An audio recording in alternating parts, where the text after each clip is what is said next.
C'est comme s'il y avait quelque chose qui résistait. Merci au peuple arabe de nous avoir rappelé qu'on peut briser le joug des despotes et de la tyrannie. Il faut que les violations graves soient réprimées au plus tôt.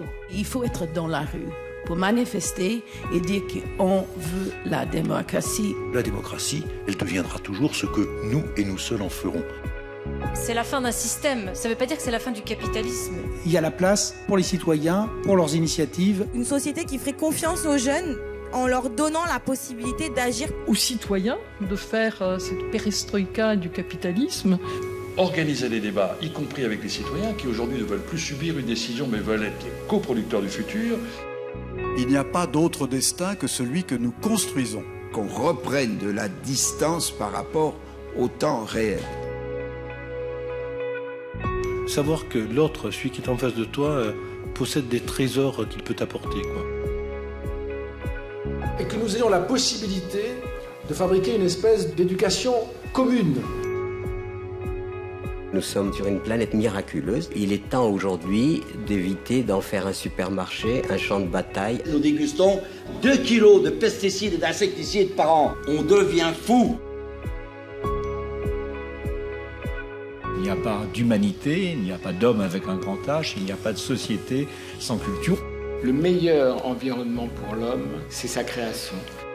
Changer le monde, c'est le changer pendant 1 heure, 1 heure et demie, reculer un peu le désastre.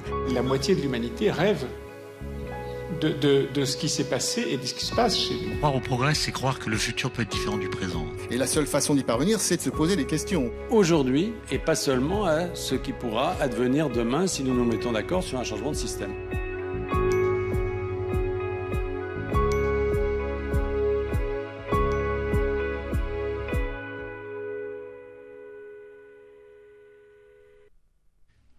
Bonjour à tous, bienvenue sur ce débat des rencontres capitales. Je me présente en 2 mots, je suis Christophe Joly et je dirige la rédaction de Métro News.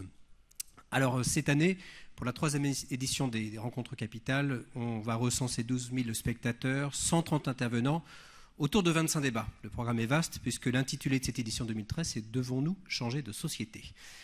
Les rencontres capitales sont nées car la population française, en particulier les jeunes générations, manquent aujourd'hui de repères dans un monde de plus en plus complexe. Nous avons donc besoin de nous projeter pour savoir ce que sera le monde de demain. C'est ce que nous allons tenter de faire au cours de ce débat. Avec 2 précisions, vous pouvez retrouver les rencontres capitales dans les semaines qui viennent sur France TV Éducation, site de France Télévisions, et sur le Figaro étudiant, site étudiant du Figaro. D'autre part, cette année, les rencontres capitales ont décidé de soutenir la Maison des journalistes, qui accueille depuis plus de 10 ans, dans une maison à Paris, et peut-être un jour à Marseille, des centaines de journalistes réfugiés politiques du monde entier. Vous pouvez rencontrer la Maison des journalistes dans le hall, juste derrière. Le plateau que nous vous proposons maintenant a pour thème « Société, économie, environnement, comment sortir de la crise ?» Alors, on espère avoir des réponses sur ce sujet pour le moins vaste, et pour ce faire, j'ai l'honneur d'accueillir quelques intervenants. En premier lieu, Myriam Revaud-Dallon, vous êtes philosophe, professeur des universités à l'École pratique des hautes études à Sciences Po Paris, et vous êtes également auteur d'un livre en 2012 qui s'intitule « La crise sans fin, essai sur l'expérience moderne du temps ». J'accueille également Michel Crépu, directeur de la revue des Deux Mondes, Étienne Chouard, enseignant en économie, droit et informatique et blogueur, Philippe Chalmin, historien et économiste, et enfin François Baroin, ancien ministre de l'économie, des finances et de l'industrie, député de l'Aube. Première question à Philippe Chalmin.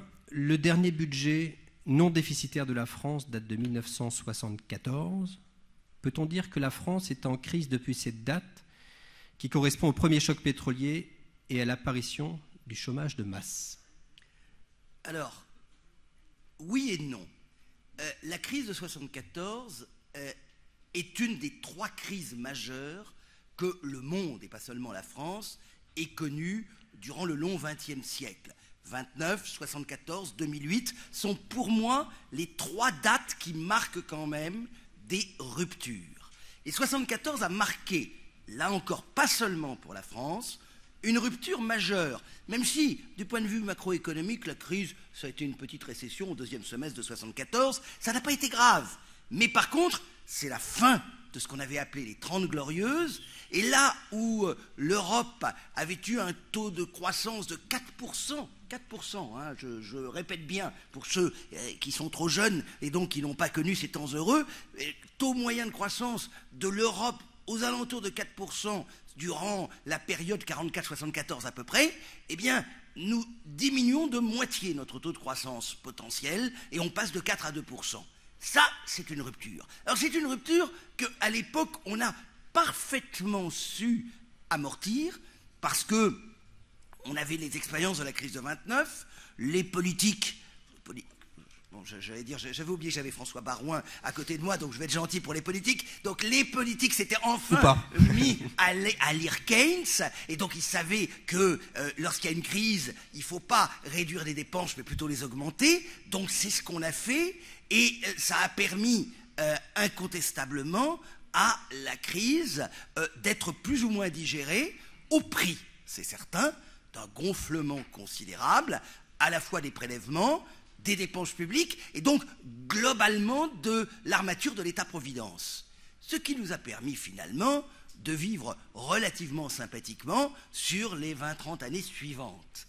Alors aujourd'hui, avec la crise de 2008, c'est vrai que nous arrivons dans cette crise non pas comme un navire relativement léger qui avait peu d'endettement et encore moins de déficit, nous arrivons dans cette crise comme un navire déjà très chargé, sans grande marge de manœuvre, et surtout, et c'est peut-être ça, à mon sens, qui est le plus grave, dans le cas français, hein, je parle uniquement à ce moment-là du cas français, face à cette crise de 2008, c'est qu'elle met en évidence, me semble-t-il, le fait que ce qui avait admirablement marché pendant les 30 glorieuses, ce qui avait été plus ou moins bien réparé durant les 30 années suivantes, on a vu Bavrez tout à l'heure, il appelait ça les 30 piteuses, il était un peu dur, mais ça avait fonctionné, aujourd'hui est en train de prendre l'eau de toutes parts. Moi, c'est ce que j'appelle le modèle français, et la crise de 2008, au fond, ce qu'elle met en évidence, c'est que le modèle français, il prend l'eau de toutes parts. Donc c'est plus un modèle. Attendez, ça a été un modèle. Ça a admirablement fonctionné. Aujourd'hui, ça ne répond plus aux attentes des Français en général, et tous les mouvements que nous voyons aujourd'hui, chaque jour un peu plus dans des domaines totalement différents le montrent, sachant, et il faut en être conscient, que nous avons toujours tendance à idéaliser le passé et à refuser quelque changement que ce soit pour imaginer ce que peut être l'avenir. Et malheureusement, les politiques, de gauche mais aussi de droite, on va ne nous ont pas tellement servi ces dernières années. François Barouin, le modèle français prend l'eau de toutes parts. En tout cas, il est secoué. Je suis assez d'accord sur le diagnostic. Les mérites de professeur qui fréquentent des politiques, on se connaît depuis longtemps. Donc, il a évidemment de très mauvaises rencontres. Mais c'est pas grave. On essaie en tout cas de s'inspirer de sa science. Ce qui est vrai, c'est que le constat qui est défini est très juste. Ce qui est vrai, c'est que la crise de 2008, en tout cas que nous avons eu à affronter, nous, en responsabilité, a mis en lumière plusieurs choses. Peut-être déjà quand même un petit mot de cadrage général. C'est pas une crise qui vient d'une politique menée par un gouvernement qui soit de droite ou de gauche, en France ou ailleurs. C'est une politique qui vient d'un modèle américain, d'institutions financières, sur des modèles spéculatifs, les subprimes, qui ont quand même largement encouragé la classe moyenne américaine, à travers des crédits hypothécaires, à s'endetter. Et donc aux États-Unis, on a additionné dans cette période, avant 2008-2007, un endettement public très élevé et un endettement privé très élevé. Il y a eu une deuxième réplique qu'on a appelée Lehman Brothers. Là, l'administration américaine de l'époque, avec Bush, a voulu faire un exemple. Ces banquiers qui avaient imaginé des modèles très spéculatifs ont entraîné une récession mondiale. Donc il faut les punir. Ils prennent la décision de faire tomber une banque, Lehman Brothers, qui est une banque d'affaires, qui n'est pas une banque de dépôt, qui est la 4e banque d'affaires aux États-Unis, et qui tombe. Et là, ça a été le cataclysme absolu, puisqu'on s'est aperçu que non seulement l'économie était mondiale, mais que la financiarisation du modèle économique était tellement interconnectée qu'il suffit qu'une petite banque tombe par une décision d'État pour que l'ensemble du système se grippe.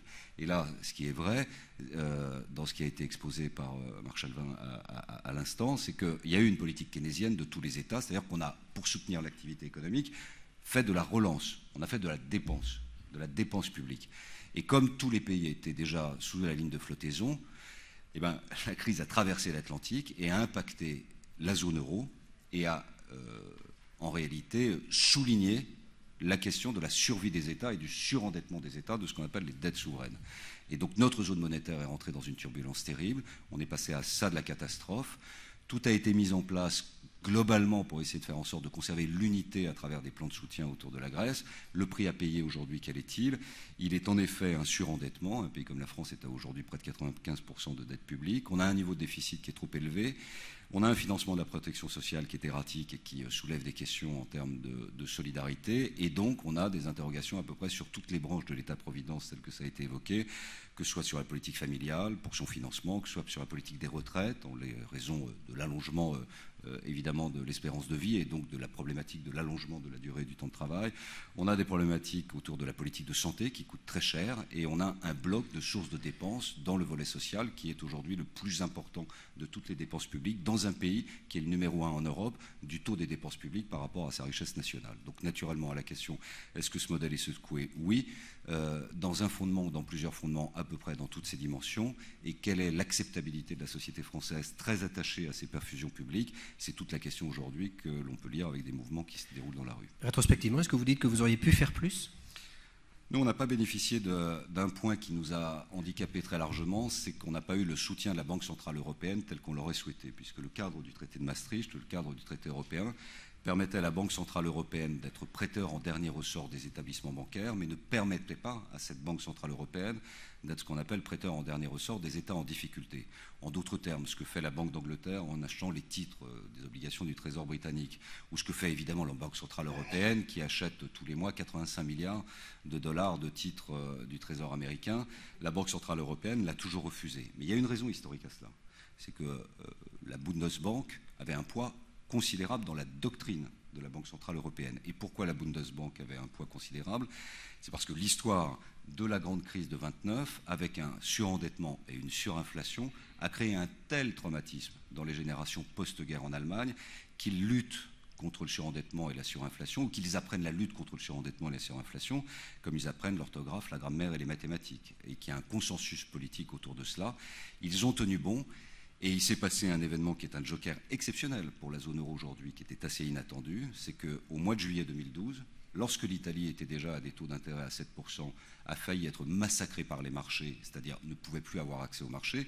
L'Italie, c'est la 3e économie européenne, c'est la 8e économie mondiale. Une Italie qui ne peut plus avoir accès au marché fait basculer la zone euro dans un éclatement et une disparition de la monnaie. Et bien, le président de la Banque Centrale Européenne, italien lui-même, a mis en minorité le président de la Bundesbank au Conseil des gouverneurs et a fait le travail qu'on attendait de lui. Donc ce handicap nous a, lorsque nous étions en responsabilité, évidemment beaucoup gênés. C'est aujourd'hui une chance historique et c'est un changement de doctrine historique d'une Banque Centrale Européenne qui est aujourd'hui l'institution européenne qui porte à bout de bras notre politique monétaire, évidemment l'évolution du coût de la vie, mais naturellement une partie de l'avenir de notre économie européenne. Alors là, on est sur la crise économique. Depuis quelque temps, outre cette crise, on a l'impression d'être dans une crise sociétale, une crise environnementale, politique. Au final, on a l'impression d'être tout le temps en temps de crise. Quel est votre sentiment sur la question, Michel Crépu ? Le sentiment d'être en crise, je dirais qu'il est assez normal. Ce qui serait anormal, ce serait de vivre dans un monde somnambulique, sans tension, sans électricité, sans lumière. Vous dirais que c'est presque positif? Ça veut dire que c'est un aiguillon? Le fait d'être en crise me paraît, c'est la preuve même qu'on est en vie. La mort, c'est... On est très vivant alors. On est très vivant, absolument. Et simplement la question, cette question de la crise qui est évidemment récurrente et obsessionnelle, pour moi, en sous-entend une autre. Et qui m'intéresse plus, si vous voulez. C'est-à-dire que pour répondre à cette question de la crise, je crois qu'il y a aussi une question antérieure que je formulerai un peu de la façon suivante. Que signifie être de son temps? Alors là, en ce moment, par exemple, ces jours-ci, nous fêtons, entre guillemets, le centenaire du commencement de la Première Guerre mondiale. Alors, il y a beaucoup de discours, on entend beaucoup de choses, beaucoup de témoignages, beaucoup de travaux d'historiens passionnants d'ailleurs. Il y a un renouvellement incroyable de l'historiographie de la guerre de 14. Mais l'appel tout à fait légitime et compréhensible à l'union sacrée, par exemple, qui a été invoqué récemment, pour moi, passe à côté d'un constat plus profond, plus grave. Que signifie la guerre de 14 pour l'histoire de l'Europe? C'est la fin de tout un héritage, de toute une histoire, de toute une civilisation européenne, et le commencement d'une époque qui est la nôtre encore aujourd'hui, où nous avons à vivre avec à la fois le devoir de s'appuyer sur des bases, parce qu'on ne peut pas marcher sans avoir des bases, tout en sachant très bien que ces bases, nous devons les inventer. Nous ne pouvons plus simplement en appeler à une tradition, comme si cette tradition était corvéable à merci. Ce n'est plus le cas. Donc il y a une dimension inconnue assez forte. Il y a une dimension d'inconnu total, donc je dirais que nous sommes dans une situation tout à fait pascalienne, d'obligation au pari. Il y a un saut dans l'inconnu à faire, et ce saut dans l'inconnu, c'est un pari à la fois sur l'avenir, sur la façon dont nous allons habiter cet avenir, la façon dont nous allons le vivre, et en même temps l'exigence de se réapproprier, de se refabriquer une base, une tradition. Tout est à faire. Et moi, je trouve ça très excitant. Je ne vois pas où est le problème, d'une certaine manière. Vous êtes également excité par cette perspective de saut dans l'inconnu? Écoutez, avant d'en venir à l'excitation devant l'inconnu, il faut peut-être essayer de reprendre les choses un peu au départ. Et le philosophe qui s'interroge sur la crise, il ne s'interroge pas simplement sur la crise économique, bien entendu, mais sur la généralisation de la dimension de la crise, pas simplement dans le vécu des contemporains, mais sur sa généralisation à tous les domaines de l'existence, puisque vous avez bien dit, on ne parle pas simplement de crise économique, mais de crise morale, de crise des valeurs, de crise de la culture, de crise de l'éducation, de la famille, de l'autorité, etc.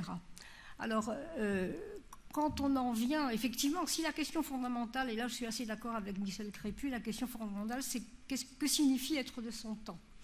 Et pour le philosophe qui s'interroge, qui se pose cette question, que signifie être de son temps, il se demande d'abord à quoi correspond cette généralisation de l'usage du mot crise dans tous les domaines de l'existence, et une généralisation telle que ça vient, comme une sorte de singulier collectif.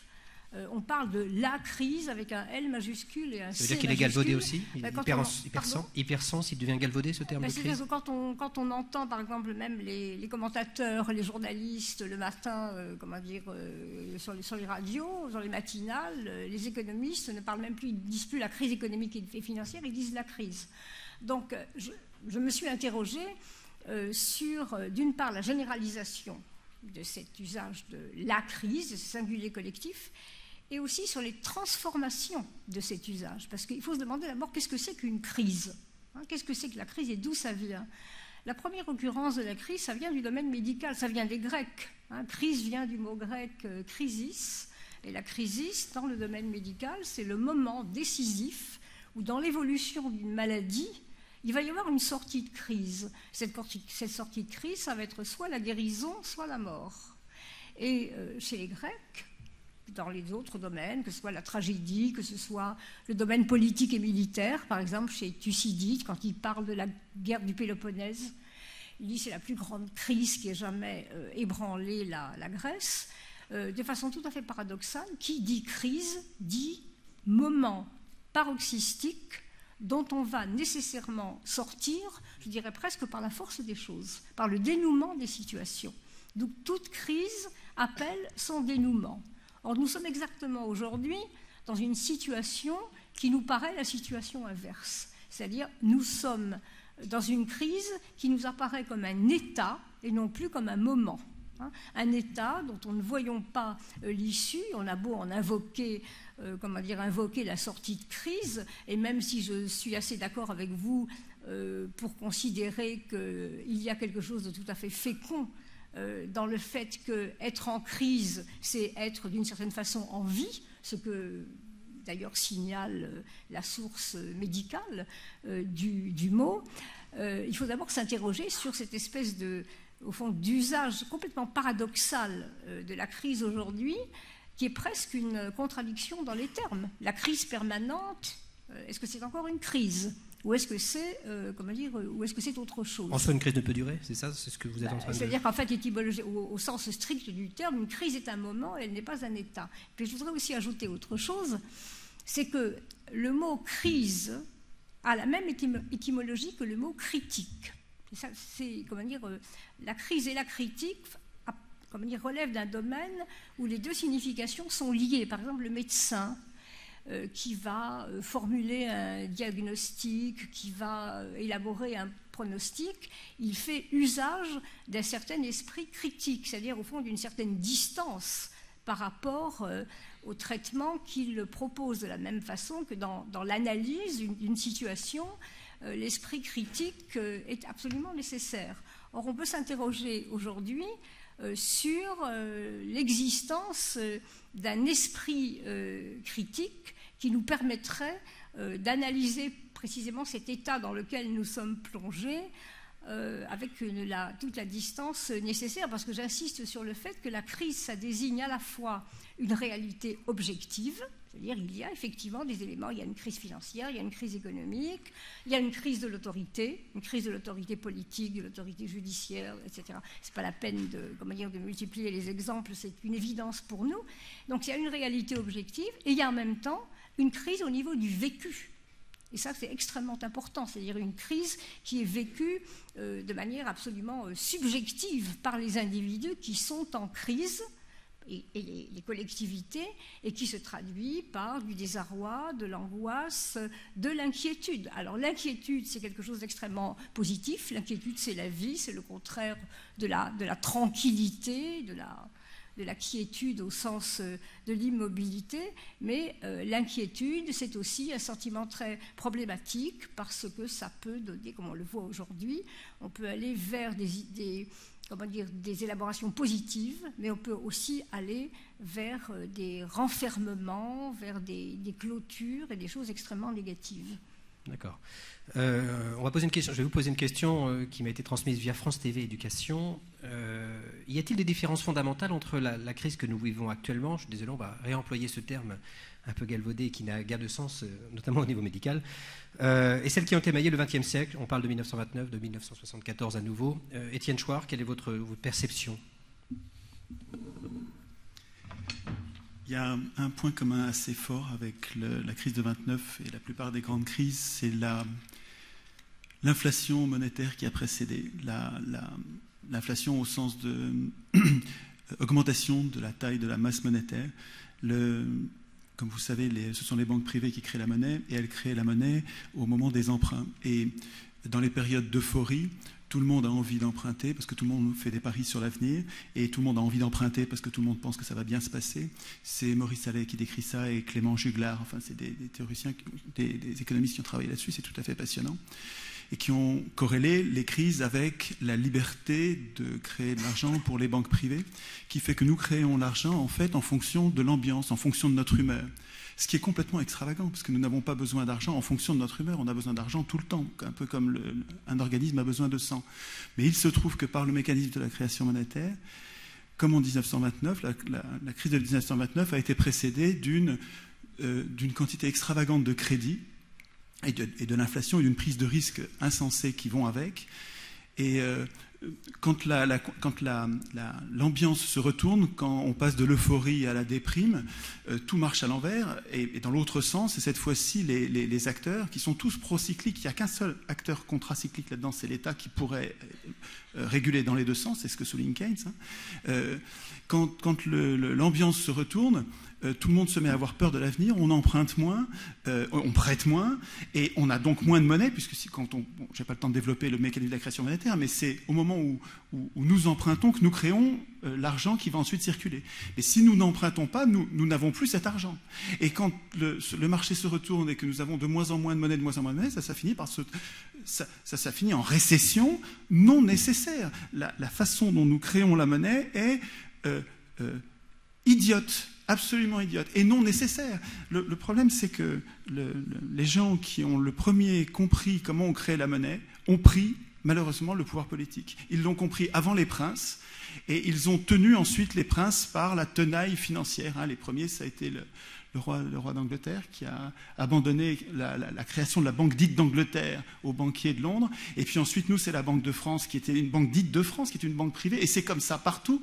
Et c'est un pur scandale sur le plan de la vie de la cité. La cité a besoin d'une quantité d'argent qui devrait être régulée de façon publique, et c'est complètement extravagant qu'on n'arrive pas à mettre sur le débat politique le fait que la création monétaire par les banques privées est une catastrophe, un fléau antisocial. Et est-il possible de faire autrement désormais? Alors, il me semble que la corrélation avec mon travail sur le tirage au sort est totale, c'est-à-dire que ce qui a permis aux banquiers de prendre le contrôle du politique depuis 300 ans, ce qui leur a permis de prendre le contrôle, c'est précisément l'élection, parce que jusqu'à la fin des révolutions, jusqu'aux révolutions de la fin du XVIIIe, les plus riches, les marchands, et notamment les marchands d'argent, n'avaient pas le moyen d'avoir le pouvoir politique.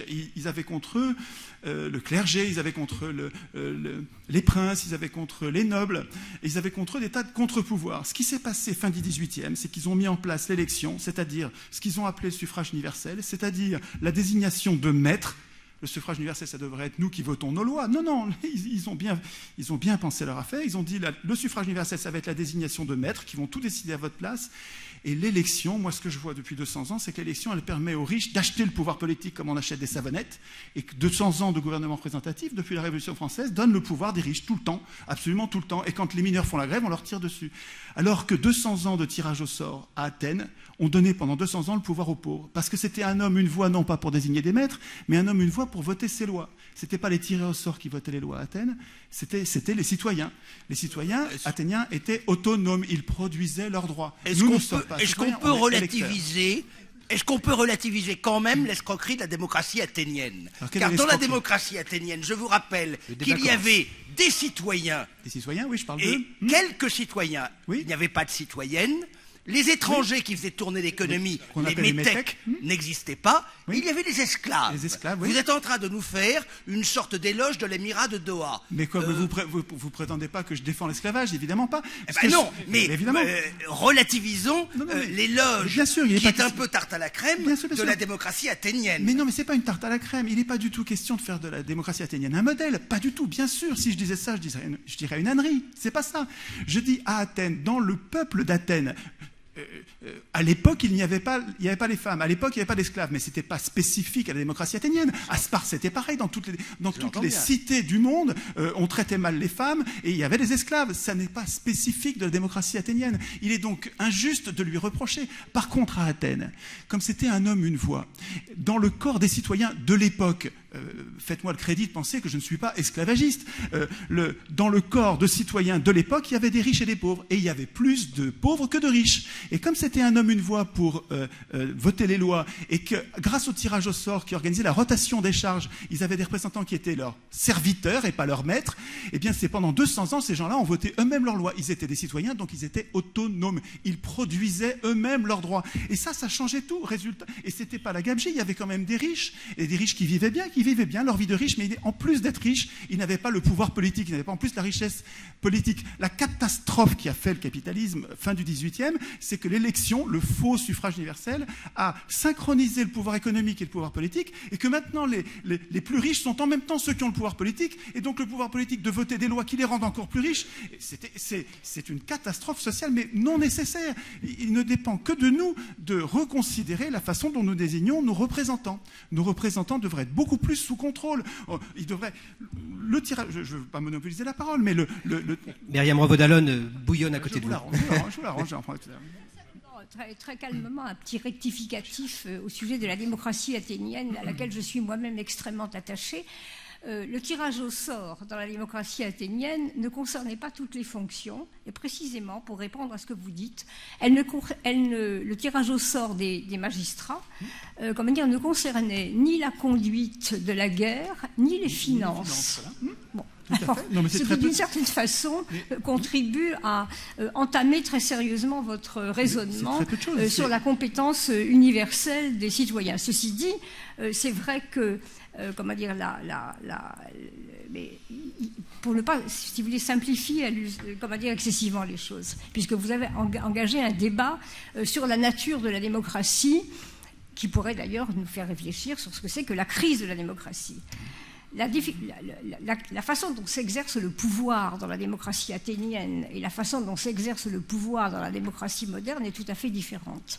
Dans la démocratie athénienne, c'est un très petit nombre de citoyens, d'hommes libres qui participent directement à l'exercice du pouvoir, ce qui n'empêche, vous le savez très bien quand vous regardez les textes, ni la corruption des magistrats, ni la démagogie, ni les décisions politiques aberrantes. Donc il n'y a pas lieu, même si c'est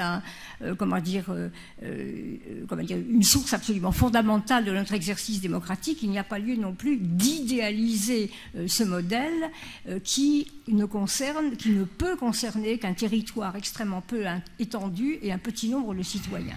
Nos démocraties modernes sont des démocraties qui ne sont pas des démocraties de participation directe à l'exercice du pouvoir, mais ce qu'on pourrait appeler des démocraties de contrôle. Et à cet égard, le lien représentatif a une valeur fondamentale.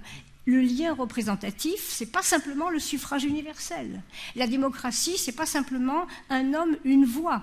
La démocratie, quelles que soient les difficultés de la notion de représentation, elle consiste aussi à faire du lien à partir de cette notion même de représentation et à partir du fait que le rapport entre le représentant et le représenté n'est pas simplement un lien de délégation.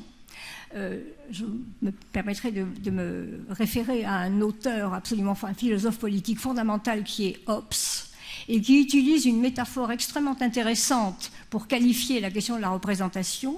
Il dit, dans le lien représentatif, le peuple est l'auteur d'une pièce dont le souverain, parce qu'il s'agit du souverain, mais dont on pourrait dire les magistrats ou les représentants sont les acteurs. Donc je pense que cette définition du lien représentatif permet quand même de ne pas caricaturer à l'extrême ce que vous dites sur la nécessité du tirage au sort, les riches, les pauvres et la démocratie. Avant de vous laisser poser quelques questions, je ne peux m'empêcher de faire réagir François Baroin sur la démocratie athénienne.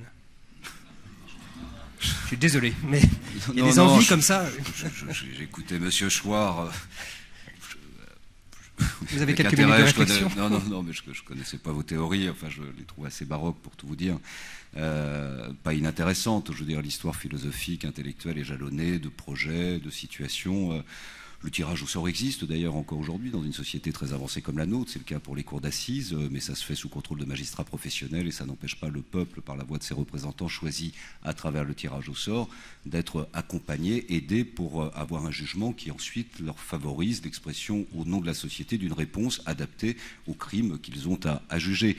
Mais pour le reste, il y a eu les Saint-Simoniens, il y a eu les phalanstères, oui, il y a le Léviathan de Hobbes, il y a eu toute une construction. Bref, ce sont des travaux de philosophes respectables, avec des débats qui ne sont pas médiocres, mais moi je ne suis qu'un modeste et, si j'ose dire, peut-être un peu vulgaire politique, et je crois que rien ne remplace le suffrage universel direct.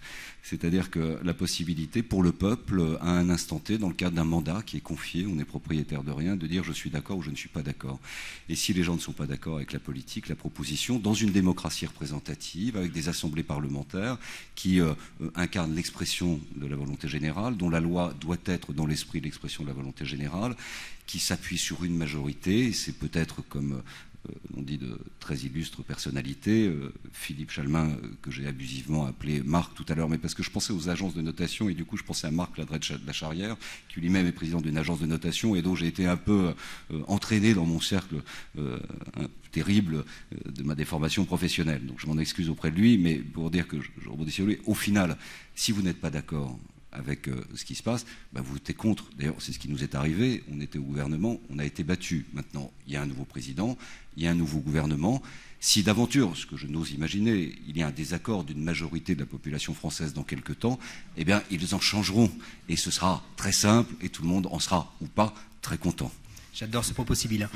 Le public a-t-il quelques questions? Il doit y avoir des micros, j'imagine, qui circulent. Monsieur?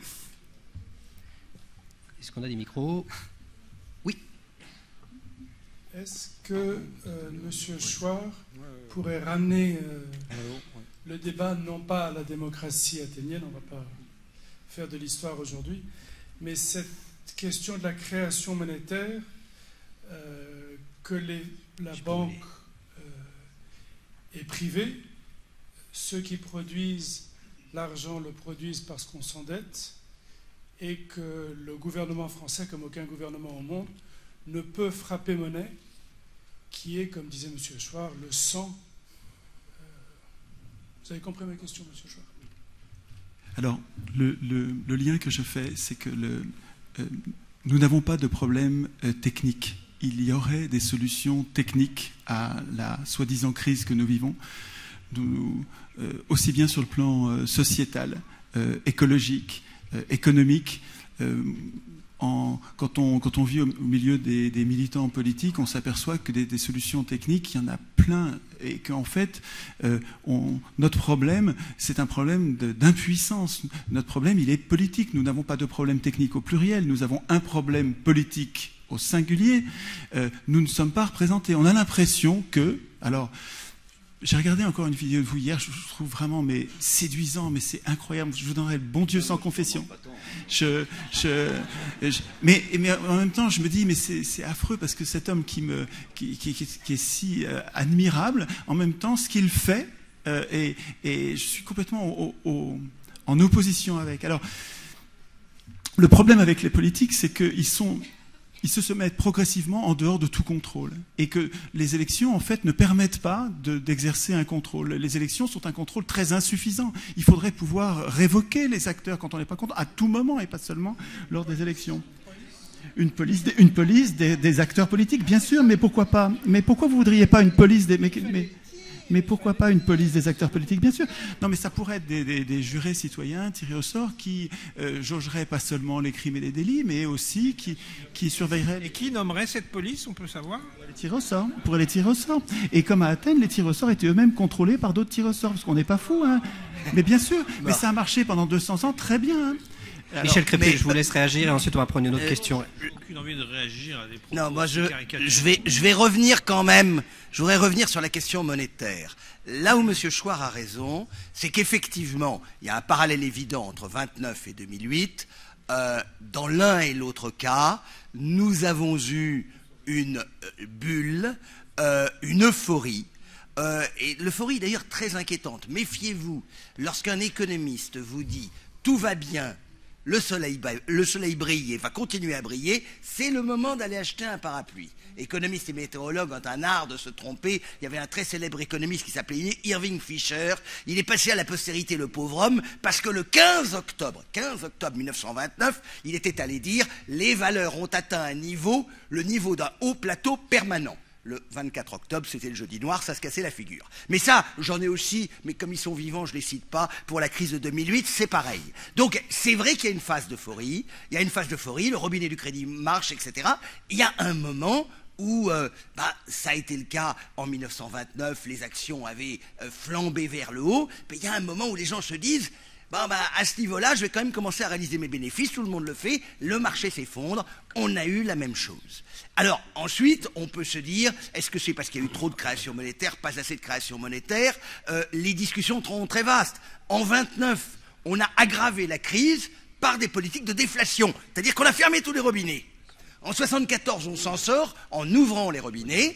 En 2008, première phase, on ouvre les robinets, ce qui fait que la crise a été relativement bien géré. Et moi, j'ai beaucoup de critiques sur les temps où mon voisin fut au pouvoir, enfin son équipe, mais je dois avouer que la France a joué un rôle non négligeable en 2008-2009 pour la prise de conscience de la crise. Alors bien entendu, en Europe, on n'a pas pu faire de plan de relance comme les autres, mais on a fait des choses pas si mal que ça. Le problème, c'est que maintenant, on est un petit peu dans une phase dans laquelle on se dit il faut fermer les robinets.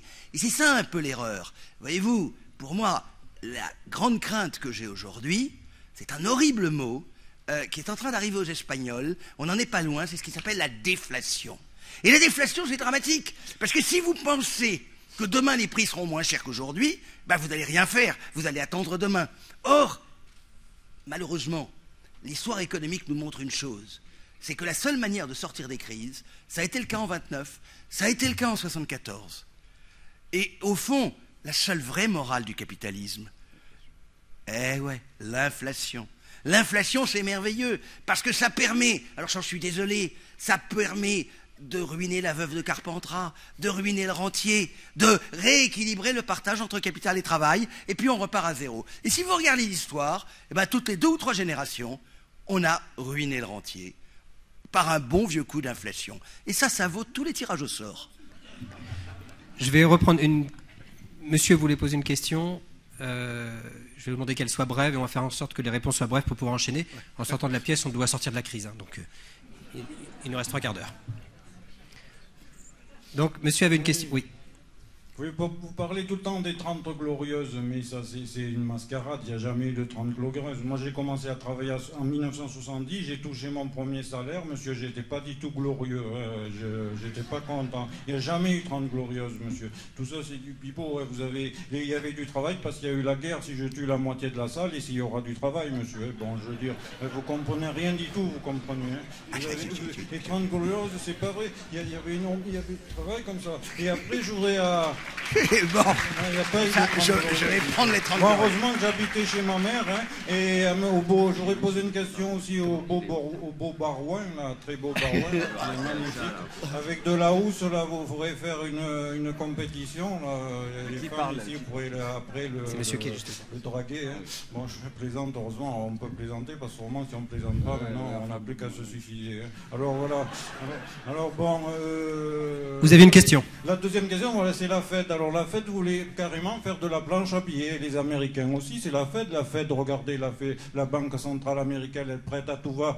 Quel avantage il y a, monsieur Barouin? Je vois pas, elle voulait faire de la planche à billets. La planche à billets, qu'est-ce que ça arrangera quoi, la planche à billets? Et d'ailleurs, quel est l'argent qu'il y a à la banque là-bas centrale? D'où vient l'argent? Voilà, c'est ça. C'est pas l'argent des entreprises. De toute façon, l'homo competitus libidinus. Et pourquoi pas prendre l'exemple sur l'Allemagne, les Pays-Bas, le Danemark? Là, quand vous allez en Allemagne, vous pouvez faire 240 sur l'autoroute. Je suis allé à 180 à Hambourg l'autre jour. Personne ne m'a emmerdé. Il n'y avait pas de radar. Alors vous allez voir une vous allez voir une prostituée en Allemagne. Personne ne vous regarde comme un monstre, monsieur. Je veux dire. Alors là, deuxièmement, la drogue est dépénalisée. Il n'y a pas un peu trop de fric ici? On est un tout petit peu sorti du sujet. Monsieur Chalmin, donc les 30 glorieuses, c'est du pipeau? Alors, j'en suis désolé. Là, je suis quand même un peu historien. Là où vous avez raison, c'est que dans les 30 glorieuses, il y a eu toute une phase de reconstruction. Et c'est vrai qu'en 1944, l'Europe est dévastée, elle bénéficie de l'aide américaine au départ, c'est le plan Marshall, et ça va permettre incontestablement un décollage. Mais ce décollage, il dure, mettons, jusqu'au milieu des années 50, et la croissance économique de l'Europe se poursuit, et on peut vraiment parler de 30 glorieuses.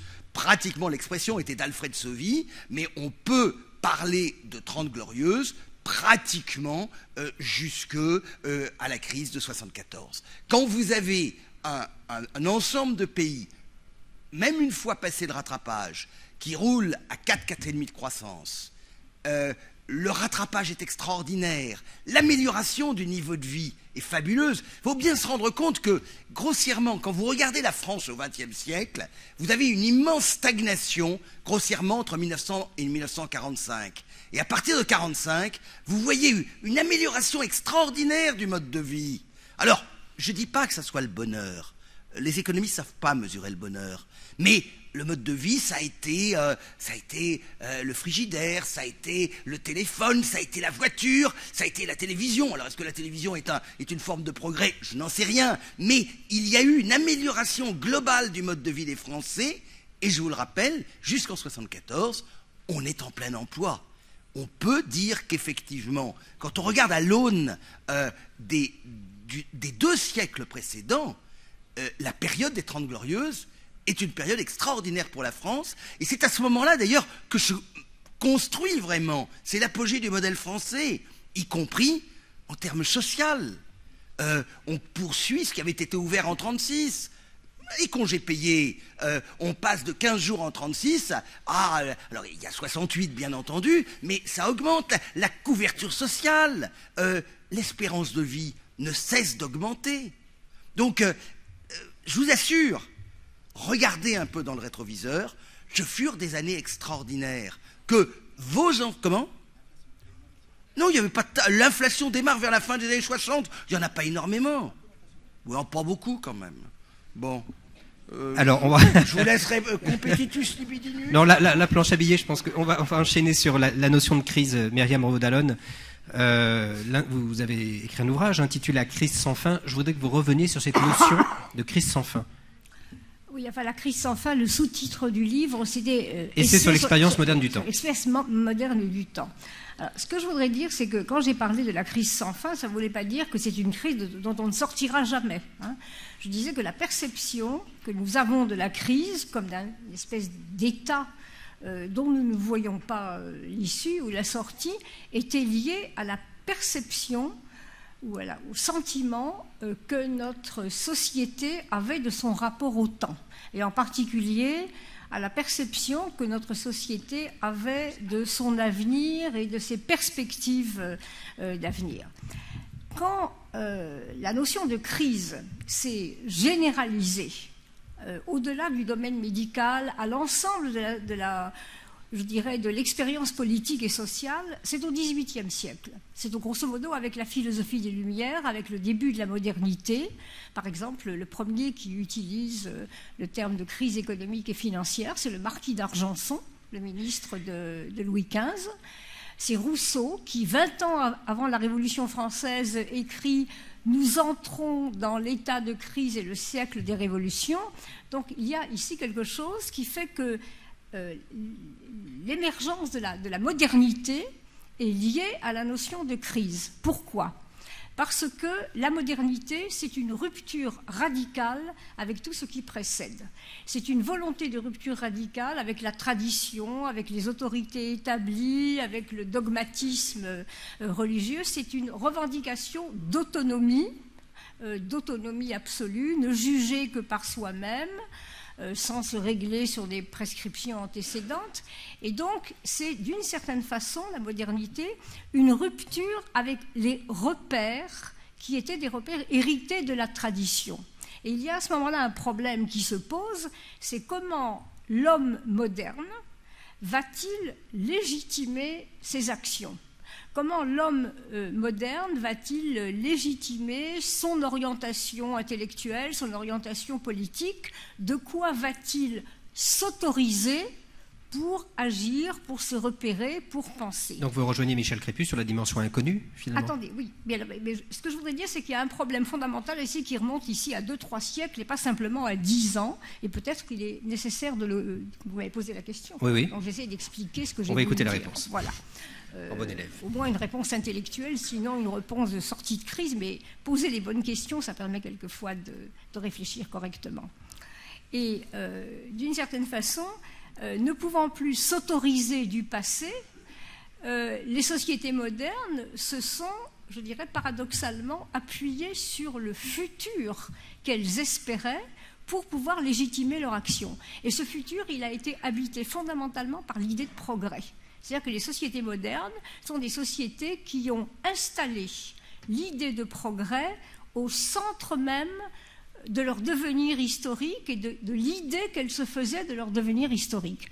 Dans cette perspective, les crises sont peut-être des moments très difficiles à vivre, des moments pénibles, des moments chaotiques, comme par exemple les révolutions politiques, mais ce sont des moments que l'on conçoit comme des étapes absolument nécessaires, comme des moments par lesquels il faut passer pour s'acheminer vers un progrès historique. Donc c'est presque vertueux. Pardon ? C'est vertueux, in fine. Enfin, c'est pas une question de vertu, c'est quelque chose que l'on peut admettre, que l'on peut supporter, que l'on peut vivre de façon, pénible. C'est-à-dire, au fond, c'est une sorte d'exaspération de la notion de conflit. Il faut qu'il y ait des conflits pour que l'on puisse avancer. Mais il n'y a pas là d'une angoisse fondamentale par rapport à un futur dont on espère ou dont on attend qu'il sera un futur radieux. Et puis à un certain moment, dans une modernité qui est une modernité beaucoup plus avancée, à partir effectivement, très grosso modo, de la Première Guerre mondiale, c'est-à-dire de l'expérience de ce qu'on a appelé la mort en masse. On a commencé à réaliser que les progrès de la culture, que les progrès de la civilisation, que les progrès techniques et scientifiques n'allaient pas de pair avec le progrès moral. Bon, et il y a eu tout un tas, non seulement d'événements, mais d'expériences politiques et scientifiques, l'expérience des régimes totalitaires, les camps de concentration et d'extermination, Auschwitz, etc., et qui ont fait que cette croyance généralisée à l'idée de progrès a fini par s'effondrer. Ça ne veut pas dire que nous ne pensons pas qu'il y a des progrès. Il y a des progrès ponctuels. Il y a des progrès dans l'allongement de la durée de la vie, il y a des progrès médicaux, il y a des progrès techniques, il y a des progrès dans le bien-être. Mais nous ne croyons plus du tout, nous n'avons plus du tout l'espérance d'un progrès généralisé de l'humanité qui nous mettrait vers un avenir radieux. Donc ce qui fait que la crise aujourd'hui, elle est vécue comme une expérience extrêmement angoissante et extrêmement difficile par rapport à un futur qui est un futur que nous percevons comme un futur incertain.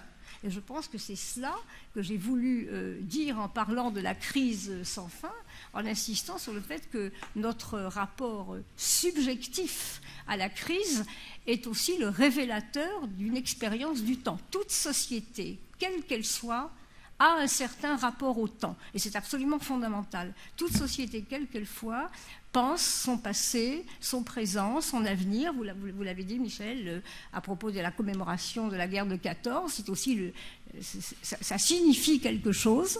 Et par rapport à cet avenir que nous vivons comme un avenir incertain, eh bien, cette crise est perçue comme quelque chose, c'est-à-dire qu'au fond, contrairement à l'espérance des Lumières, c'était grosso modo « nos enfants vivront mieux que nous », même si une génération ne voit pas s'accomplir à elle seule le progrès, elle peut espérer que les générations futures le verront, eh bien, la formule que l'on entend aujourd'hui, c'est « nos enfants vivront plus mal que nous ».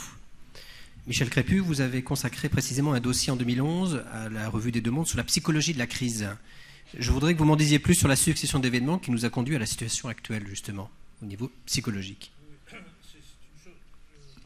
Choisissez le micro qui vous convient. Je prends celui-là. Très bien, je trouve qu'il arrive. Non, là, je répondrai très, très simplement. Une chose, si vous voulez, c'est que je crois qu'on a quand même beaucoup sous-estimé ces dernières années le rôle des individualités dans l'histoire. Je vais très vite, mais j'ai le sentiment qu'on a consacré beaucoup de temps, et à juste titre, à étudier toutes sortes de problèmes de société. Vous parlez de la France ? Je parle de la France, mais je parle aussi des Boro-Boro au Brésil, ou de qui vous voudrez. Et je crois que je suis en train de lire, là, c'est toujours les livres qui nous apportent, qui nous aident à réfléchir dans ces cas-là. Et là, je viens de commencer à lire, c'est une forme de réponse à votre question, le premier volume d'une biographie de Napoléon. Alors, il y a un premier volume qui paraît, Botte sur Bonaparte, un énorme travail de Patrice Guénifet, qui est un historien bien connu. Et c'est très intéressant parce que ce livre essaye de rétablir l'équilibre entre le concours des circonstances, le rôle que jouent les éléments de structure d'une société, d'une tradition, des manières de faire, de s'y prendre, et puis le surgissement d'une personne, le surgissement d'une individualité dont rien n'indique au départ qu'elle va jouer un rôle aussi énorme que ce qui a été le cas de Bonaparte, évidemment. Mais dans les situations de crise où nous sommes, on voit aussi le rôle, et ça c'est une affaire de romancier aussi, c'est une affaire d'écrivain, capable de voir quelle personne, dans telle situation, a joué tel rôle, déterminant ou pas, et qui a abouti à tel ou tel choix, telle ou telle décision qui a finalement déterminé une suite et qui a donné une inflexion importante et plus qu'importante, même décisive à un enchaînement de situations.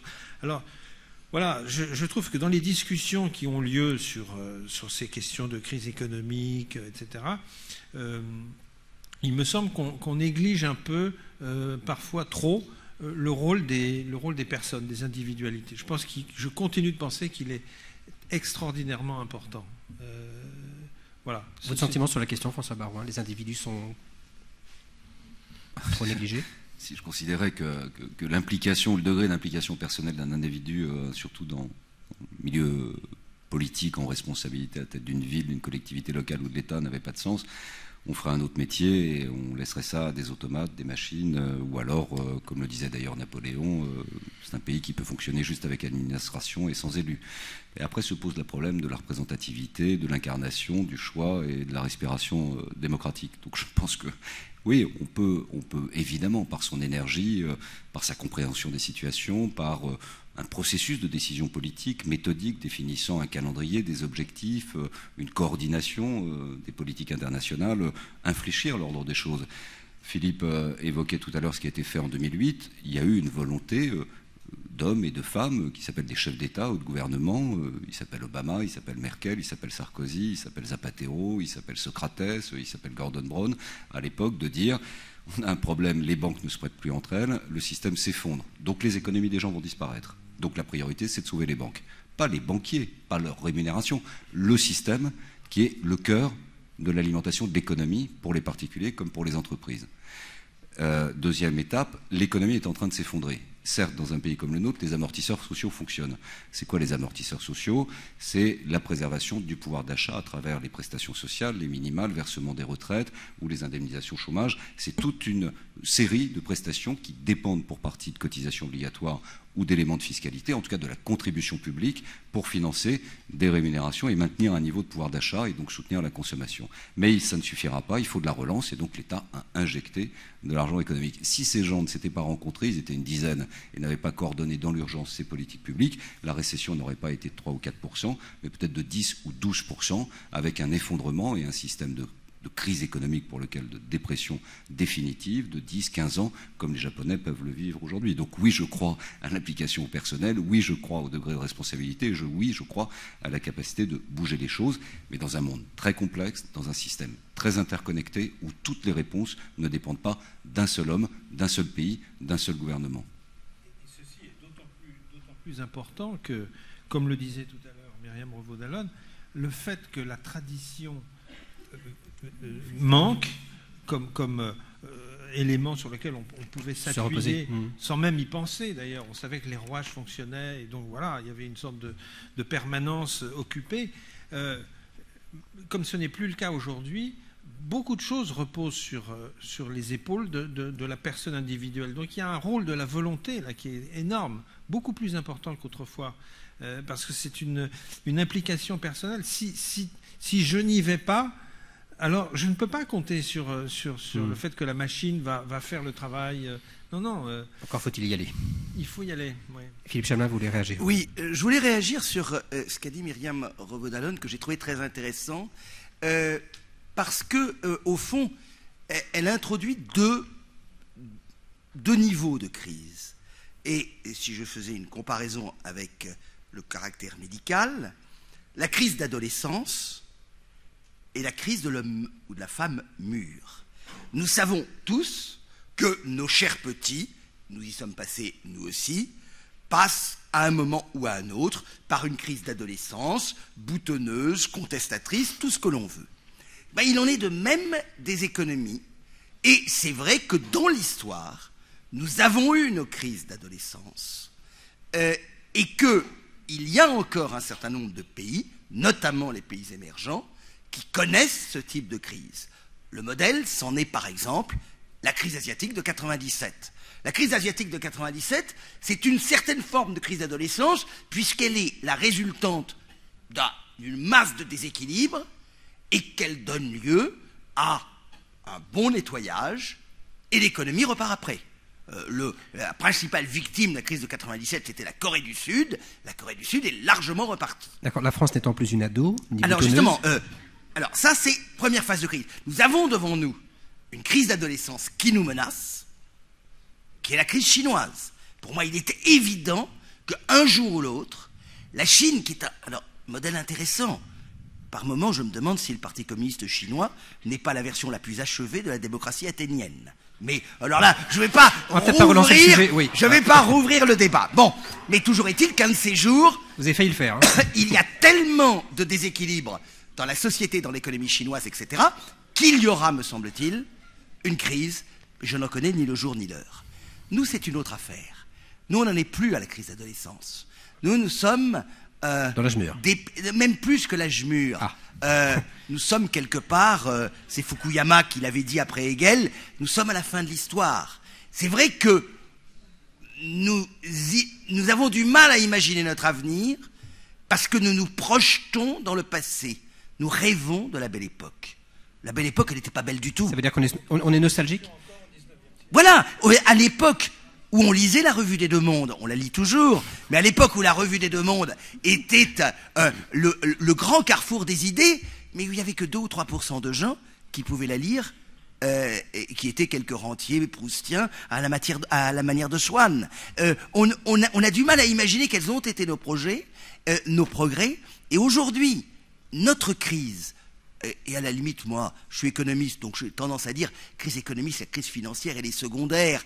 Elle n'est, c'est un très joli mot de Rilke qui désignait le rôle du tiers dans l'action théâtrale. Il disait, c'est le vain bruit à l'entrée du silence du vrai conflit. La crise économique et financière, elle n'est que le vain bruit. Le vrai conflit, à mon sens, c'est d'essayer d'imaginer nos sociétés mûres, matures, probablement qui ne vivront guère que d'entre 0 et 1% de croissance maximum, et donc où il faut réinventer des équilibres, réinventer le rapport entre les êtres, le rapport entre nous et notre État. Ça, c'est le grand problème français, et c'est ça notre crise.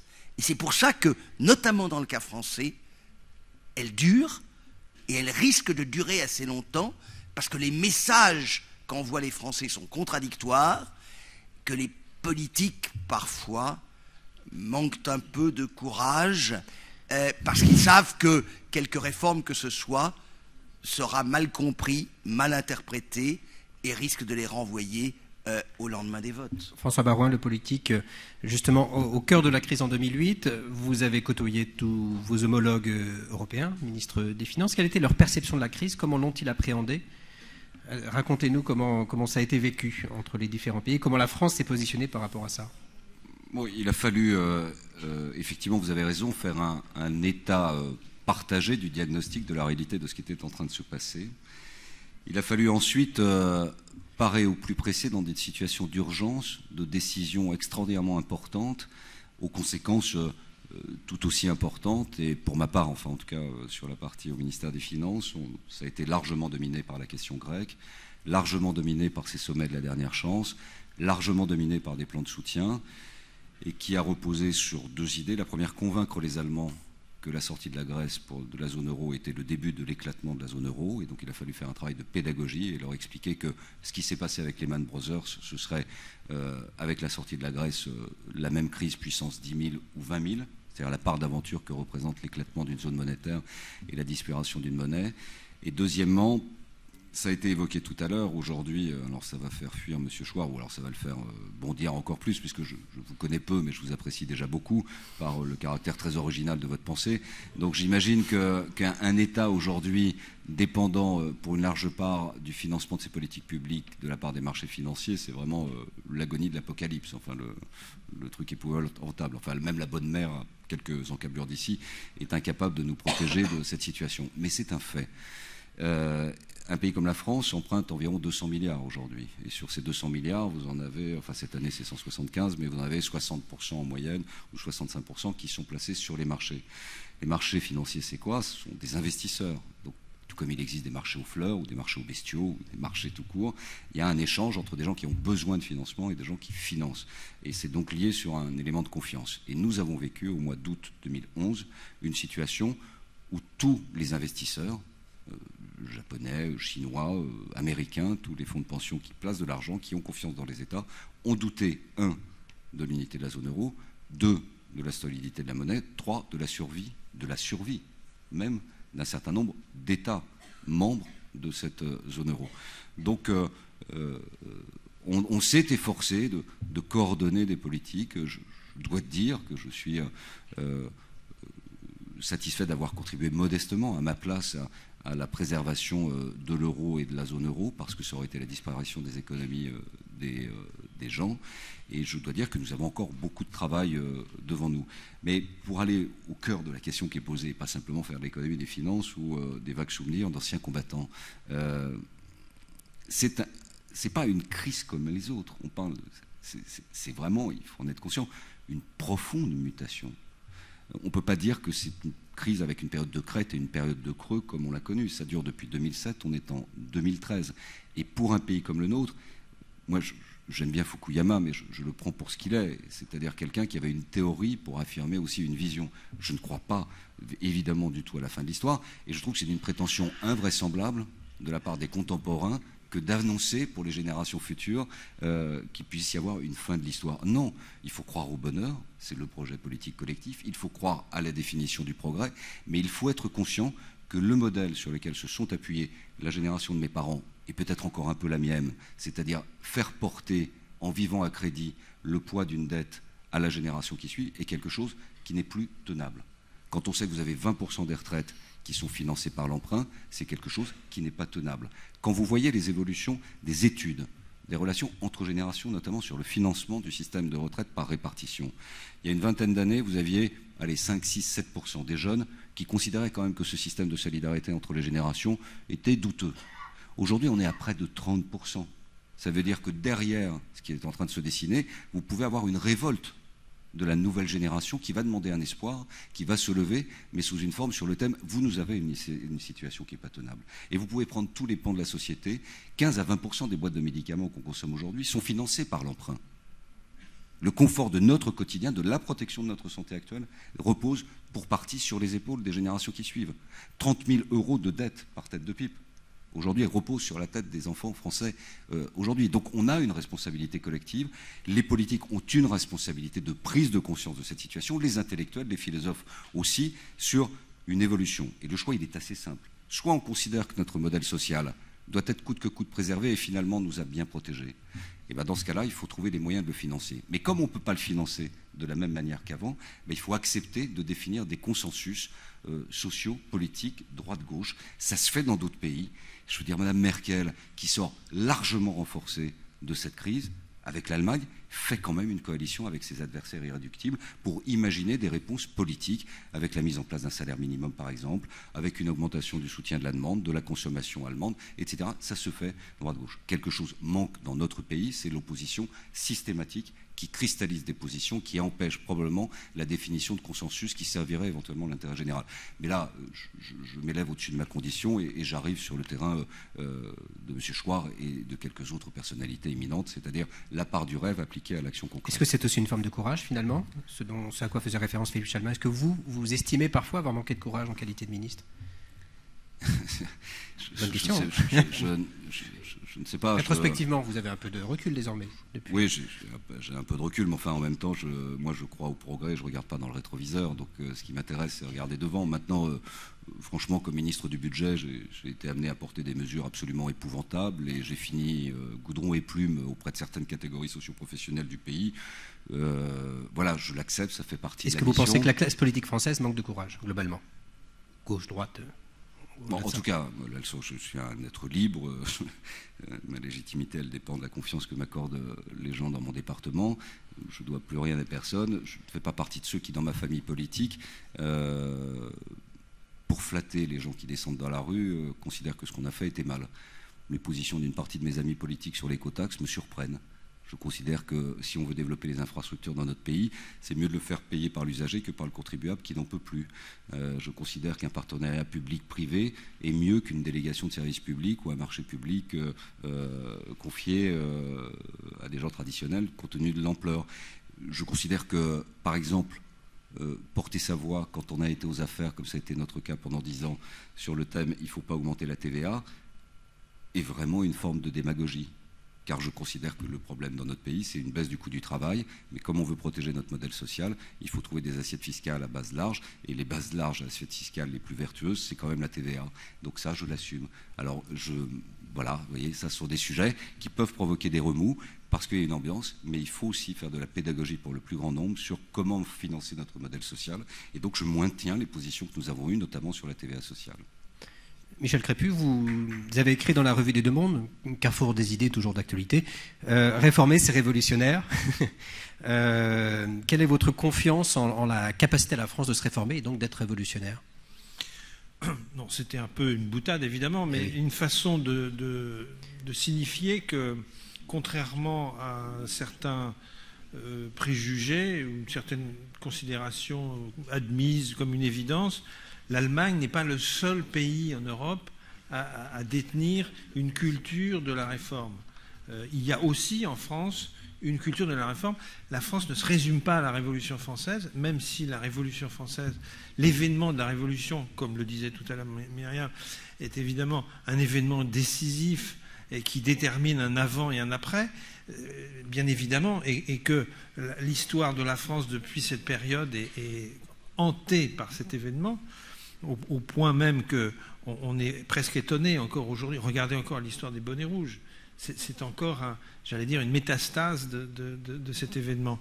Mais il faut arriver aussi, je crois, à se réapproprier une culture française du compromis, de la confrontation fluide. Montaigne est quelqu'un qui peut nous apporter beaucoup, en politique, je veux dire, pas seulement l'art de bien passer sa journée. Il y a un livre là qui vient de passer le cap des 100 000 exemplaires, le livre d'Antoine Compagnon, Un été avec Montaigne. C'est intéressant comme phénomène, et je pense qu'il n'est pas seulement lié à la saison de l'été et aux délices qu'on peut éprouver à passer son été avec Montaigne, mais Montaigne et d'autres, bien entendu, beaucoup d'autres, peuvent nous apprendre à nous servir d'outils dont on n'a même plus conscience, qui aujourd'hui pourrait vous parler d'une manière intelligente, claire et limpide de l'apport de Montaigne à la politique. Qui peut le faire? Qui le fait? Qui y pense? Pardon? Juppé, bon, très bien. Non, parce qu'il est à Bordeaux. Oui, non, merci. Voilà, donc si vous voulez, l'idée c'était ça, c'était sans aucunement nier le caractère dramatique ou radical de l'événement de la Révolution dans l'histoire de ce pays. Il y a une possibilité de se réapproprier toute une bibliothèque, toute une histoire qui aujourd'hui pourrait trouver vraiment du sens aujourd'hui, oui.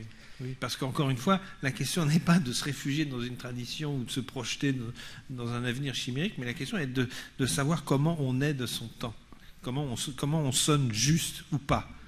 On a tous un instrument de musique, on joue une musique, et cette musique, elle est plus ou moins bonne, elle est plus ou moins fausse, ou au contraire juste, et cela est foncièrement lié à une capacité de reconnaître la vérité de notre temps. Nous ne sommes pas dans une histoire idyllique, nous ne sommes pas non plus dans une histoire apocalyptique, on est dans une histoire qui dérive en effet de cet événement de la guerre de 14 et des conséquences considérables qu'on continue aujourd'hui de constater. Voilà, donc il y a tout ce travail à faire. D'accord, une question transmise via... On y viendra juste après. Si, on aura le temps. Si, ça ferme à minuit. Une question transmise via le Figaro étudiant que je vous pose collectivement. Donc, on va essayer de répondre rapidement, quand bien même c'est complexe. 51% des jeunes Français, selon un sondage, souhaitent quitter la France, ce qui est une première dans notre histoire. Qu'est-ce que vous pouvez leur dire pour qu'ils changent d'avis? François Baroin. Non, mais s'il s'agit de quitter la France parce qu'ils ont le sentiment qu'il n'y a plus d'espoir, que la fiscalité est tellement confiscatoire, qu'il n'y a pas la perspective, quand on veut créer son entreprise, d'avoir un avenir parce qu'on paiera trop d'impôts, c'est évidemment largement préoccupant. Mais s'il s'agit de s'ouvrir sur l'extérieur, de parcourir le monde, de comprendre comment fonctionnent des économies avancées modernes comme du côté des États-Unis, du Canada, ou de comprendre des économies émergentes comme la Chine, l'Afrique du Sud, le Brésil, et ensuite de revenir fort de cette expérience, apporter une contribution à l'augmentation de la richesse du pays en s'épanouissant personnellement. Donc partir pour revenir. Ben, bien sûr, et d'ailleurs, je vais vous dire, moi je suis moi-même père de 3 enfants, ces 3 jeunes adultes, ils sont déjà un peu avancés au compteur de la vie, et ils sont déjà formés, je leur conseille de partir. Mais de partir pour comprendre le monde, pour s'enrichir de ces expériences. C'est inenvisageable aujourd'hui pour un jeune de ne pas comprendre comment fonctionne la Chine. C'est inenvisageable. Donc vos enfants sont en Chine? Non, ils ne sont pas en Chine parce qu'ils ne sont pas encore complètement partis, mais je veux dire, voilà, c'est un conseil de père, voilà, partez, puis revenez. Et puis après, s'ils ne reviennent pas ou s'ils reviennent un peu plus tard, en tout cas, ils doivent garder un lien avec la France et ils doivent être en capacité. Mais ce n'est pas possible de moderniser notre pays avec la relève qui s'annonce si on ne comprend pas l'économie mondiale telle qu'elle se passe. Donc il ne faut pas non plus se replier sur soi-même ou vivre tout comme un désastre, un drame. C'est fantastique que les jeunes générations se lèvent, comprennent le monde, s'ouvrent au monde et reviennent faire profiter notre pays de tout cela. Michel Crépu rapidement et Philippe Chalmin ensuite. Oui, non, mais c'est évident. Enfin, je suis évidemment d'accord avec ce qui vient d'être dit. En même temps, je me souviens d'un article récent dans les pages débat de je ne sais plus quel quotidien, un article extrêmement vulgaire qui s'adressait aux jeunes et qui s'intitulait « Barrez-vous ». J'ai été très choqué par cet article parce qu'il procédait d'une manière très malhonnête d'un argument que François Baroin vient d'évoquer très justement, bien sûr, la curiosité de connaître le monde, les nouvelles manières de vivre à l'échelle internationale et tout ça, bien entendu. Mais cela n'est possible et envisageable que s'il y a aussi un amour de son propre pays et un désir d'y créer quelque chose, en dépit des difficultés, en dépit des contraintes, en dépit des pesanteurs, etc. etc. Et donc, moi je suis pour à la fois faire le tour du monde 10 fois et en même temps avoir le souci du lieu d'où je suis et auquel je suis attaché pour d'excellentes raisons. Je n'ai absolument aucune espèce de... Il y a un problème en France avec le patriotisme ou avec l'amour de son pays. On ne va pas ouvrir ce débat parce que ça nous emmènerait très loin. Ça nous obligerait à évoquer des choses compliquées. Mais je pense que c'est aussi une question... très, très importante, de tenir les deux. Philippe Chalmin. Oui, moi alors, moi je suis professeur d'université, moi je dis à mes étudiants, il faut partir. Il faut partir parce que, exactement le même argument que François Baroin, c'est fini le temps du petit village gaulois, du petit village breton ou provençal. Vous êtes sur la planète, il faut comprendre l'autre, dans sa culture, et c'est le moment pour vous de partir. Il y a une des plus belles inventions de Bruxelles, ça a été Erasmus, qui permet à nos étudiants de faire de l'auberge espagnole. Mais c'est là qu'ils ont construit l'Europe. Donc il faut partir, partez dans le monde, jeunes gens, et vous reviendrez. Et même si vous ne revenez pas, ce sera aussi une force pour la France. Une des faiblesses de la France, c'est qu'on a été longtemps trop heureux en France. Il n'y a pas de diaspora française. Au contraire, nous étions une terre d'immigration qu'on a plus ou moins bien accueillie. Il y a eu des émeutes anti-italiennes à Marseille dans les années 20. Il faut quand même le rappeler. Mais les Allemands disaient « Glücklich wie Gott in Frankreich », heureux comme Dieu en France. Et c'est vrai que les Français sont peu partis. Nous n'avons pas de diaspora. Et donc la France a toujours manqué un peu de relais à l'international. Ça, c'est pas une mauvaise chose. Par contre, et là je serai beaucoup plus radical. Donc vous faites français de l'extérieur. Voilà. Par contre, pour ceux qui partent pour d'autres raisons, je serai beaucoup plus impitoyable. J'appartiens à une collectivité. Fiscale, par exemple ? Là, absolument. Le premier devoir, quand j'appartiens à une collectivité, à une communauté, c'est de payer l'impôt dans cette communauté. Et, vous voyez, j'irai beaucoup plus loin. Bon, l'ISF est une bêtise, mais elle existe. Et elle existe, et ceux qui quittent la France parce qu'ils ne veulent pas acquitter leur part, et puis qui reviennent quand même, ils gardent leurs enfants dans des universités françaises parce qu'elles sont gratuites, et dans les 180 jours qu'ils peuvent passer en France, ils vont se faire soigner en France. Moi, alors là, j'irai beaucoup plus loin. Je retirerai, bien entendu, la citoyenneté française à tout être qui quitte son pays parce qu'il ne veut pas acquitter sa part du fardeau. Et ça, je trouve que c'est... Et c'est pas de la démagogie. Je cherche pas vos applaudissements, je regrette simplement...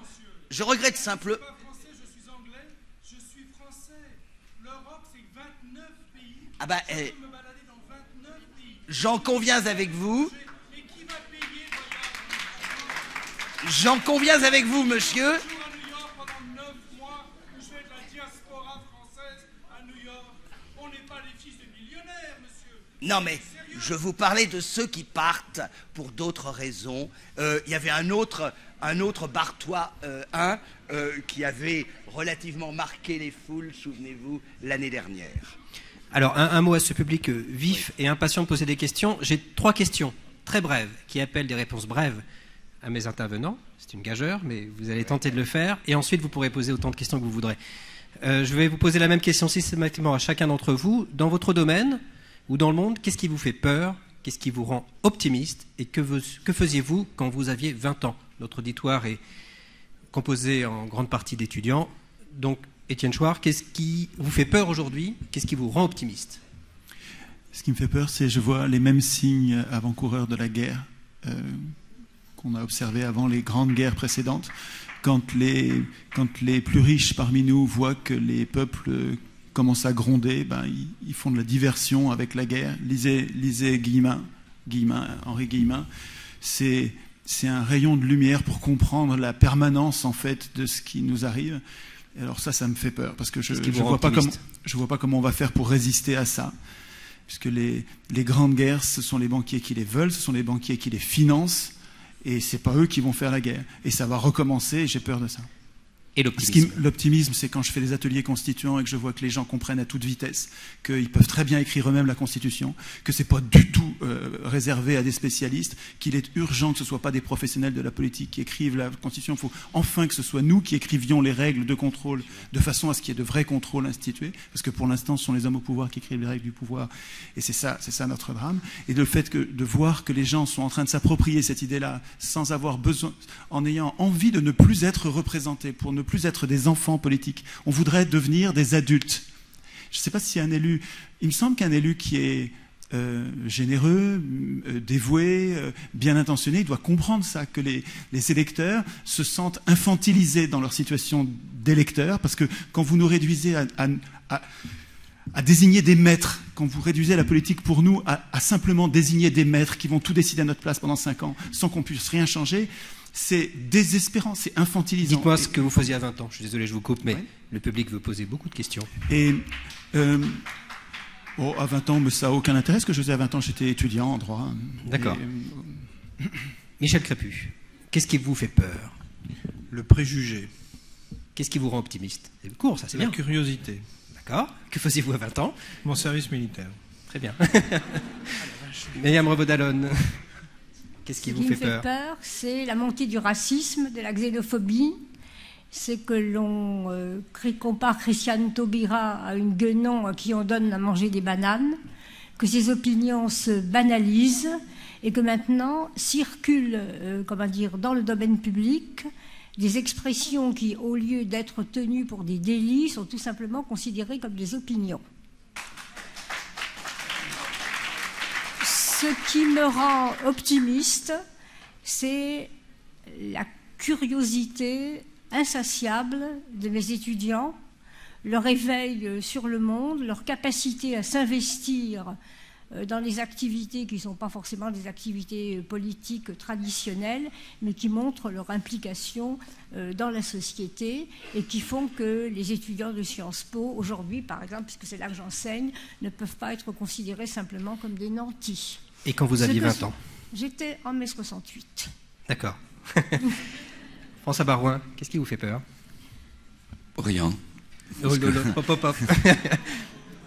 Non, mais pour une raison simple, c'est que je veux dire, la peur, c'est la pire des choses. C'est celle qui vous contraint. Donc vous réprouvez la peur. Mais je ne ferais pas de la politique si j'avais peur de quelque chose. J'ai envie de changer, j'ai envie par mon implication d'apporter quelque chose, j'ai envie de contribuer par le travail avec mes équipes à une amélioration.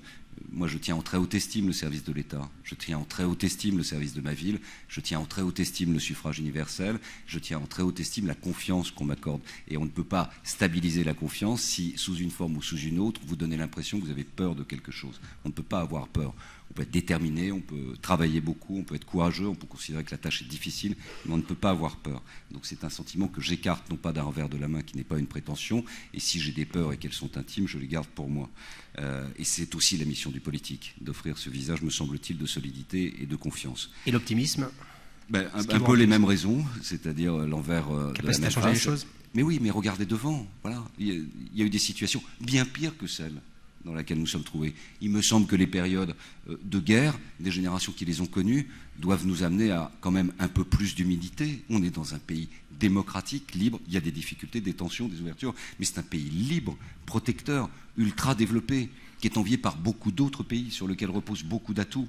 Alors l'optimisme, c'est être capable de s'appuyer aussi sur le regard de ces jeunes générations qui se lèvent, qui demandent un espoir et en qui, pour ma part, j'ai une grande confiance. C'est une génération mondiale.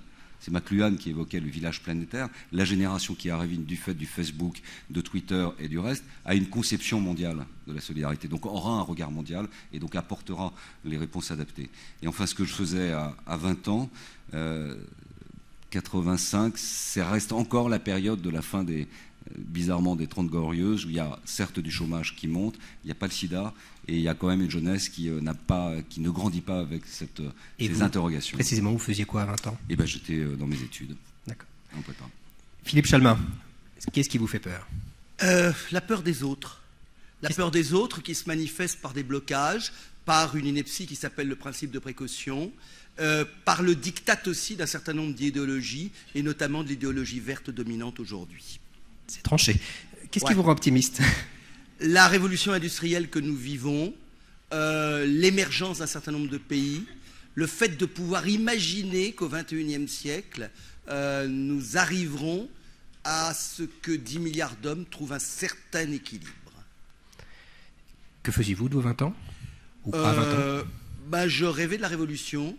J'avais un petit livre rouge et...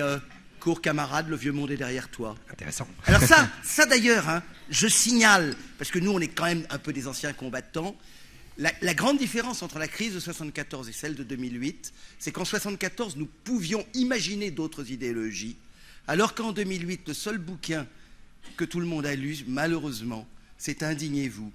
L'indignation, c'est bien, mais c'est pas un rêve. Très bien.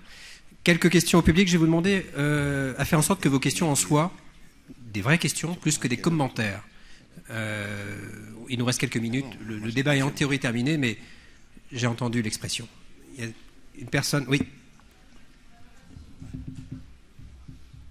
Bonjour. Tout à l'heure, on parlait d'individualité. Et c'est vrai que l'optimisme, il est aussi dans... par exemple, dans ce genre de débat, de manifestation aujourd'hui, même si on ne peut pas, nous, le public, beaucoup s'exprimer. Mais... il y a des tas d'initiatives locales, de particuliers, de citoyens qui sont formidables. Et je me demande, est-ce que les politiques ont les outils suffisants, la volonté suffisante de regarder toutes ces initiatives et d'en apprendre et de pouvoir les exploiter, les développer à plus grande échelle, sans se faire influencer constamment par les lobbies. Et on parlait aussi ce matin... Donc il y a le poids des lobbies, et ce matin on parlait aussi de la classe politique, qui en fait n'est peut-être pas assez variée dans son recrutement.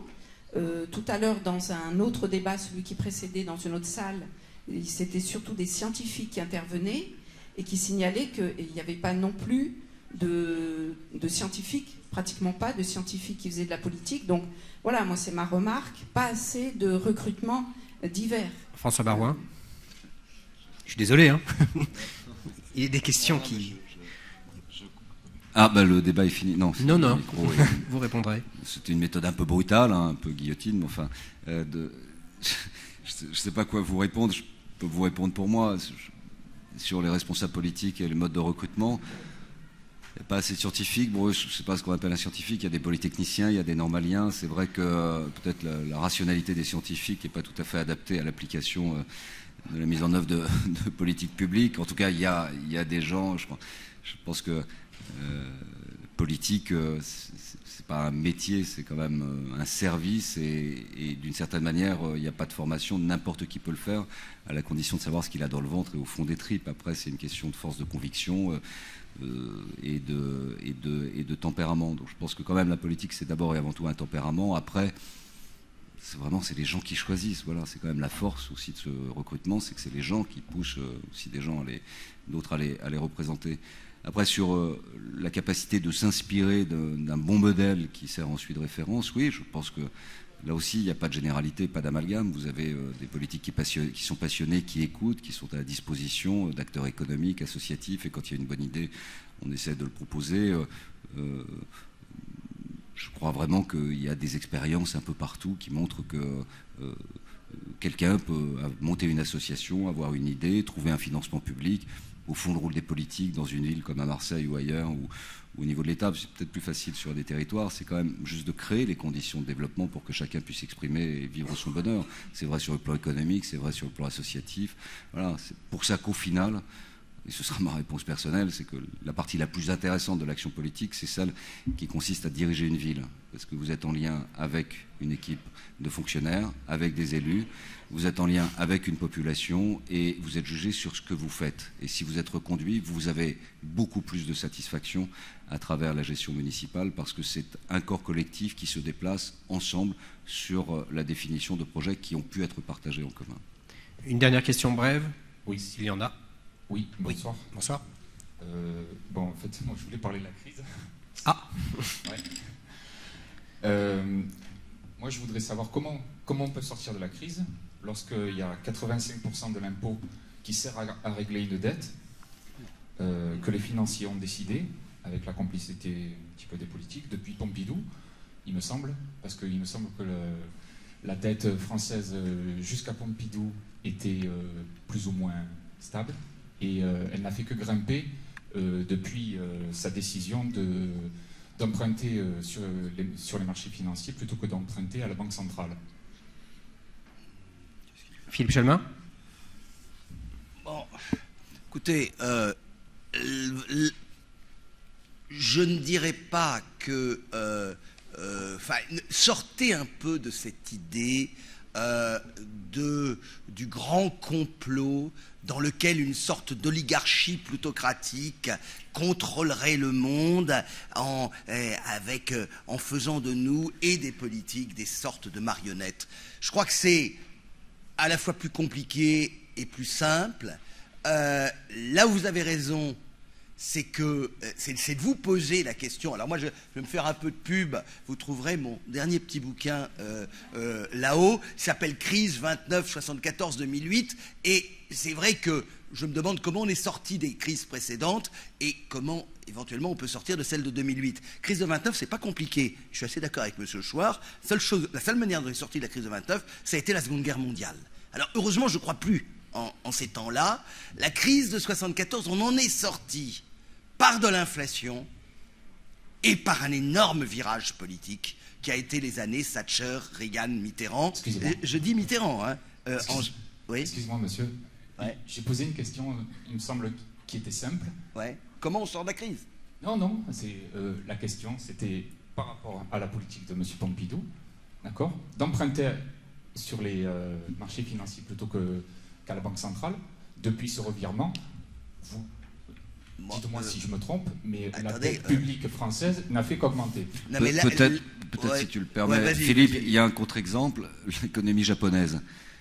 Les Japonais, il y a 200% de dette, elle est détenue à 100% quasiment par les Japonais, donc il n'y a rien sur les marchés financiers, l'économie est asphyxiée depuis 20 ans.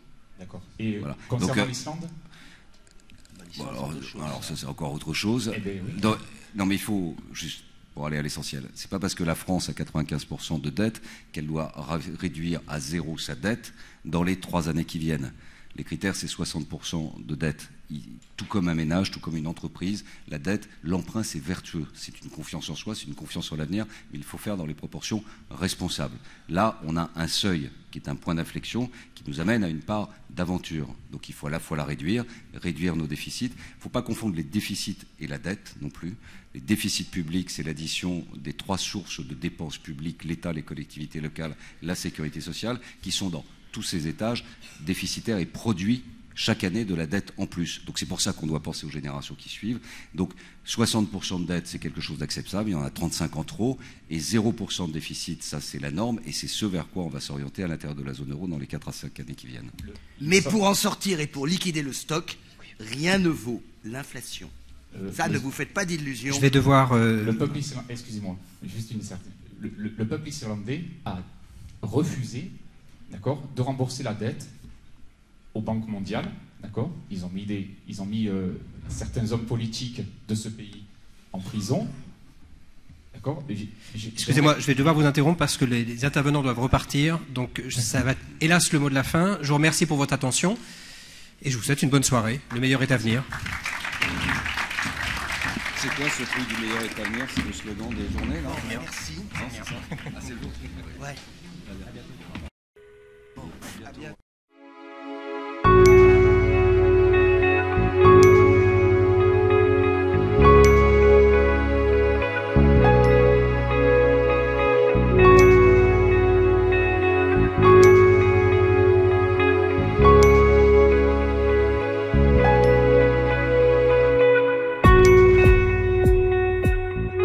Comme s'il y avait quelque chose qui résistait. Merci au peuple arabe de nous avoir rappelé qu'on peut briser le joug des despotes et de la tyrannie. Il faut que les violations graves soient réprimées au plus tôt. Il faut être dans la rue pour manifester et dire qu'on veut la démocratie. La démocratie, elle deviendra toujours ce que nous et nous seuls en ferons. C'est la fin d'un système, ça ne veut pas dire que c'est la fin du capitalisme. Il y a la place pour les citoyens, pour leurs initiatives. Une société qui ferait confiance aux jeunes en leur donnant la possibilité d'agir. Aux citoyens de faire cette perestroïka du capitalisme. Organiser des débats, y compris avec les citoyens qui aujourd'hui ne veulent plus subir une décision mais veulent être les coproducteurs du futur. Il n'y a pas d'autre destin que celui que nous construisons. Qu'on reprenne de la distance par rapport au temps réel. Savoir que l'autre, celui qui est en face de toi, possède des trésors qu'il peut t'apporter, quoi. Et que nous ayons la possibilité de fabriquer une espèce d'éducation commune.